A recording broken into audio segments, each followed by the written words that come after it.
በአሁኑ ጊዜ በህንድ ውስጥ የሚገኙ በሺዎች የሚቆጠሩ ተራ ሰራተኞች ሌትና ቀን በከፍተኛ ሁኔታ የኤአይ ሮቦቶቻቸውን እያሰለጠኑ ይገኛል።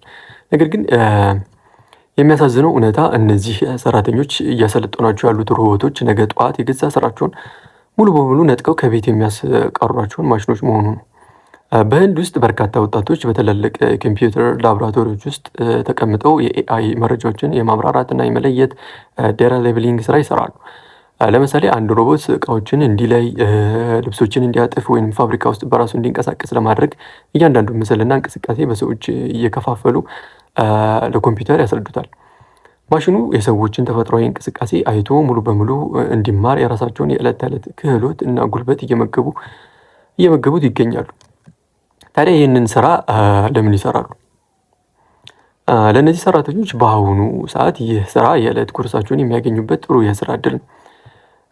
የቴክኖሎጂ ኩባንያዎች ወደ ህንድ በመሄድ እጅግ በጣም ርካሽ የሰው ኃይል እነዚህ በሚሊዮን የሚቆጠሩ መረጃዎችን የማቀናበር ስራ ያሰራሉ።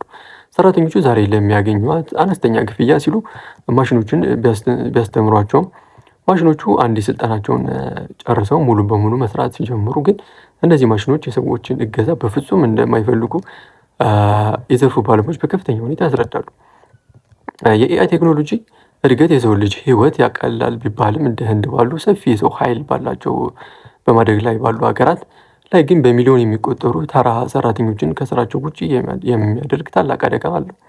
ሰራተኞቹ የራሳቸውን ለወደፊት ጥፋታቸው የራሳቸውን መቃብር በገዛቻቸው እየቆፈሩ ያሉ ይመስላል። ቴክኖሎጂው የሰዎችን ስራ ሲተካ ለእነዚህ ማህበረሰቦች ምን አይነት አዲስ የህልውና ዋስትና ሊሰጣቸው ይገባል የሚለው የነገው ትልቅ የዓለማችን ፈተና ነው። በአጠቃላይ እነዚህ የህንድ ወጣቶች የኤአይ እድገት ከጀርባው የብዙ ተራ ሰዎችን ላብ፣ ድካምና አስፈሪ ስጋት ያቀፈ መሆኑን በግልጽ ያሳዩበት እውነተኛ መስታወት ነው። ቪዲዮ ከተመቻችሁ ፎሎ፣ ላይክ፣ ሼር አድርጉት። ታንኪዩ